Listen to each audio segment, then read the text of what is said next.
Assalamualaikum warahmatullahi wabarakatuh. Nama saya Febrilan Syafitri. NIM saya 17101092. Di sini saya akan menjelaskan tentang politik perkotaan. Konsep politik dan masyarakat perkotaan. Maka politik perkotaan dipahami sebagai kekuasaan atau power, kewenangan atau authority, kehidupan publik pemerintah, negara, konflik dan revolusi konflik, kebijakan pengambilan keputusan dan pembagian, atau alokasi dari sekumpulan manusia yang secara relatif mandiri yang hidup bersama-sama cukup lama yang mendiami suatu wilayah dan lokasi yang sama. 3 pilar kekuasaan di perkotaan. Siapa yang dapat mengatur kehidupan kita termasuk di kota atau perkotaan? Paling tidak terdapat 3 pilar kekuatan dan kekuasaan yang dapat mempengaruhi atau berperan dalam kehidupan kita, yaitu negara, pasar, dan civil society. Negara seperti telah disebut memiliki otonomi. Dengan demikian negara memiliki tujuan. Negara dipandang mampu untuk menciptakan regulasi dan kebijakan termasuk hal yang berhubungan dengan ekonomi serta merealisasikannya untuk kesejahteraan, keamanan, dan kebaikan masyarakat. Dalam sebuah kota, negara pada tataran ini, pemerintah yang menjadi pelaksana dari intervensi negara sebagai pejabat negara atau birokrat pada hakikatnya adalah faktor individu atau kelompok yang memiliki kepentingan pribadi atau kelompok.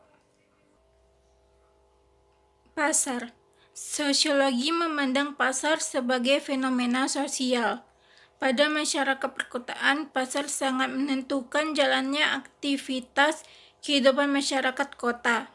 Karena dengan eksistensinya sebuah pasar, maka masyarakat yang tinggal dan menetap dalam suatu kota akan dapat mengakses kebutuhan-kebutuhan yang diinginkan.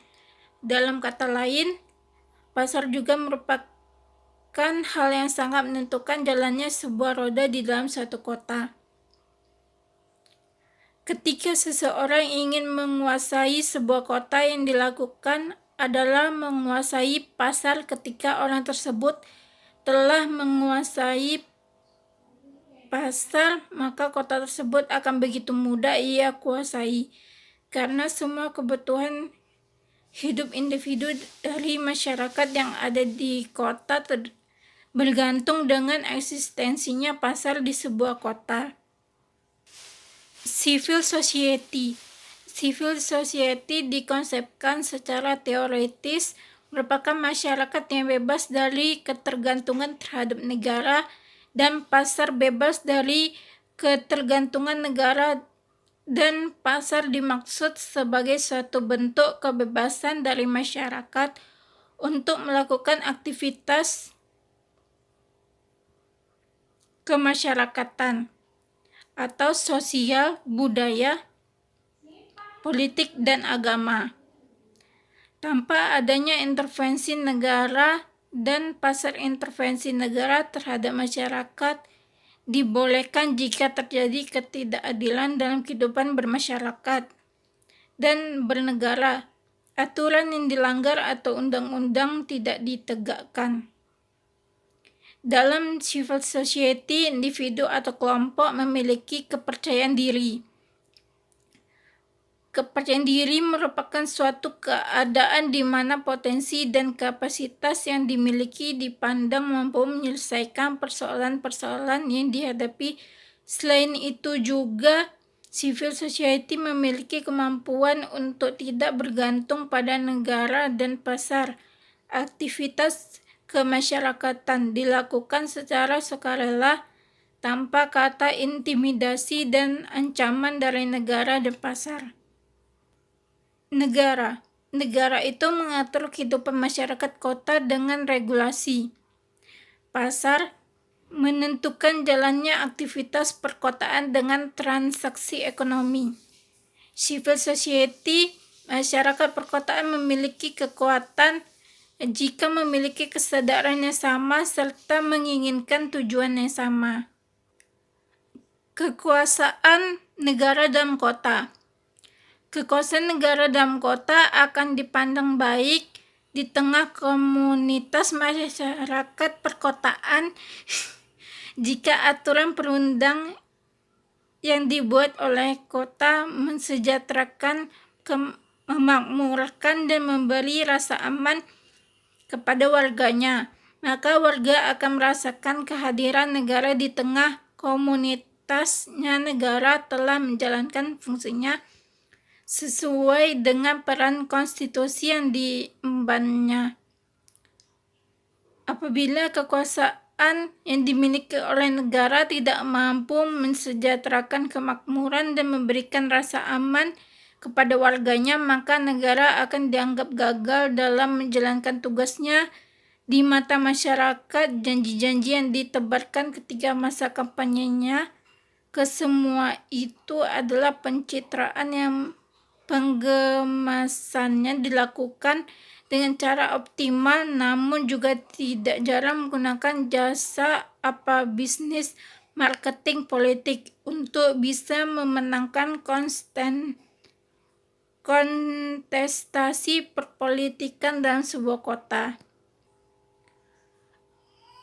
Kekuasaan pasar dalam sebuah kota. Kekuasaan pasar akan sebuah kota saat ini telah cenderung dikuasai oleh aktor-aktor pasar yang memiliki modal besar. Yang memiliki modal besar tersebut bahkan mencoba merangsek ke dalam kehidupan pasar yang pada lapisan menengah ke bawah. Hal ini bisa dilihat dari semakin majunya bentuk-bentuk pasar modern yang berakhir masih dengan bisnis ke bisnis besar atau konglomerat tumbuh dan berkembang masuk ke dalam sendi-sendi perkotaan. Eksistensi pasar-pasar tradisional semakin lama semakin terhimpit dan akhirnya hilang bak di telan bumi karena superioritas kekuasaan modal yang dimiliki oleh pebisnis besar telah menggerogoti peluang-peluang bisnis yang dimiliki oleh masyarakat menengah ke bawah.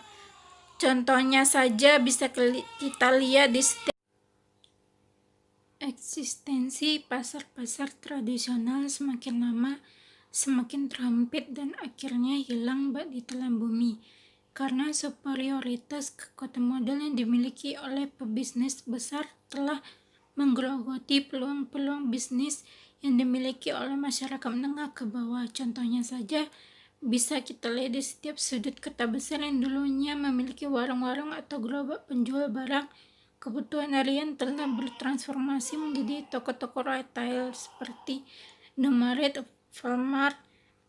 Kekuasaan civil society dalam kota.